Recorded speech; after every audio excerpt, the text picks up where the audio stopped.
This is Lily Handley. I live in West Los Angeles near Venice Beach. I also work for Jay Nolan and I work in employment. My name is Harry Ludwig. I'm 23 years old and I am from North Hollywood, California. Hi, my name is Archie, and I am from the Chinese meat trade, and now I am learning to be a service dog for my mom. Hello, my name is Grace Hawker. I am 26 years old and I live in Los Angeles, California. My name is Martin. I'm 51 years old, and I live in Northridge, California. Hello, my name is Matthew Hopkins, and I'm age 24. I'm going to soon be 25 on July 11th of this year, and I live in North Hollywood, California, in the United States. My name is Nick. I'm 24 years old, and I live in Sherman Oaks, California. Hi, my name is Amanda, and I guess I'm talking to you today about the coronavirus and how it's impacted me in my life. So here we go. So here's what I know about COVID-19.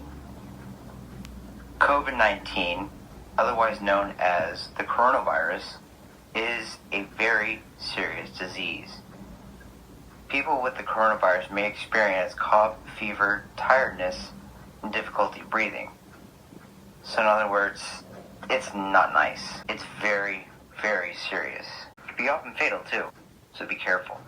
Well, I know it's related to SARS-1, which was a respiratory virus standing for sudden acute respiratory syndrome, and that was really first seen around early 2000s. Now, I've already known about that particular virus, the original SARS virus, for a very large number of years, mainly because I'm a lunatic and I am interested in just researching various infectious diseases, things like SARS, Ebola, Rocky Mountain fever, and the like. I know that COVID-19 is a very dangerous disease, and it's spreading around the world like wildfire, and I just hope to find a cure for this disease.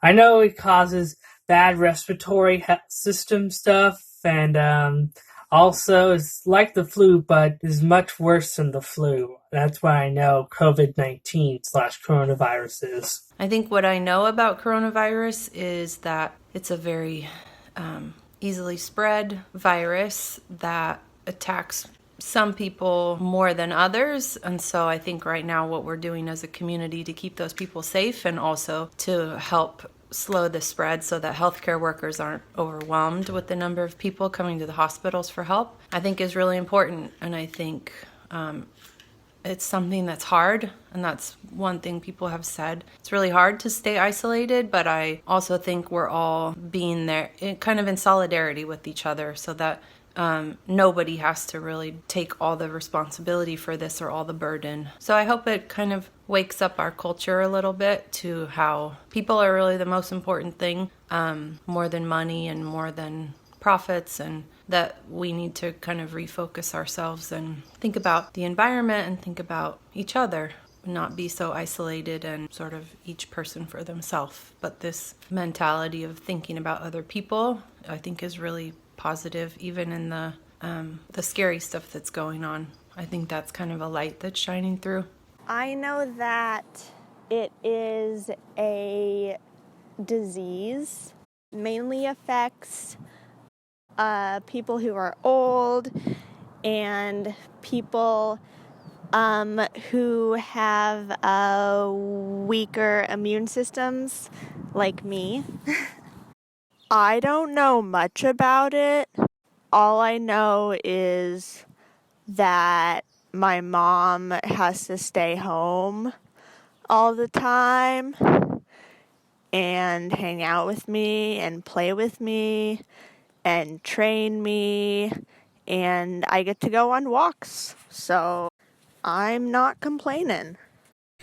I first heard about the coronavirus last year at around, November, December, when it was still mainly in China and no one here in California was that concerned about it because apparently we only care about things once they affect us. Not a good thing.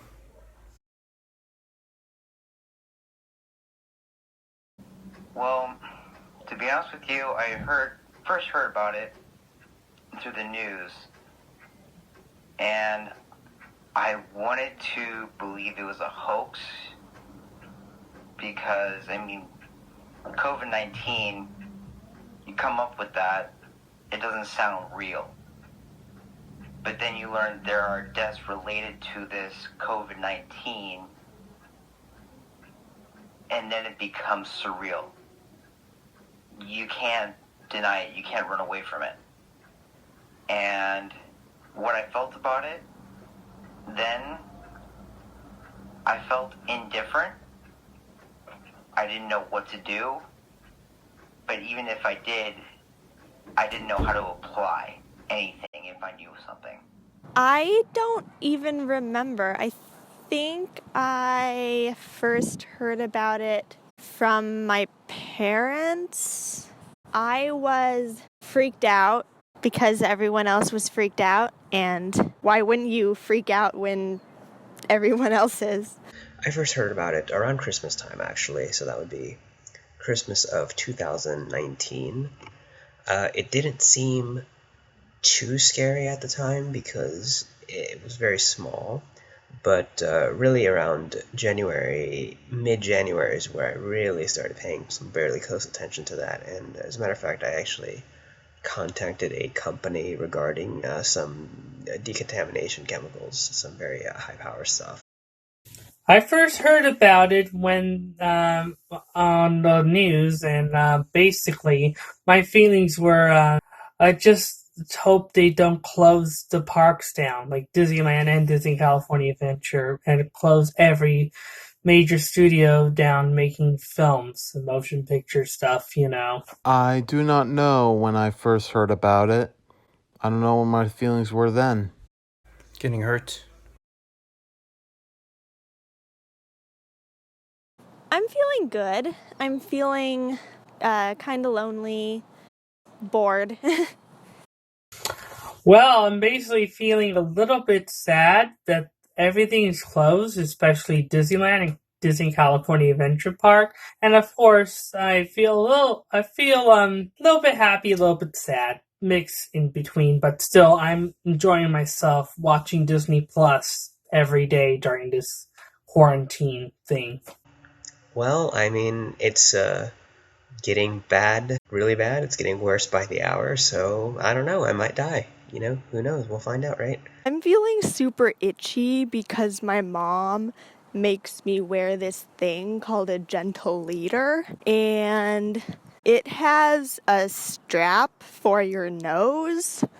It's really irritating and itchy, and I don't like it. I don't like when she puts it on me, but it helps me not to pull. About the same. I'm feeling great.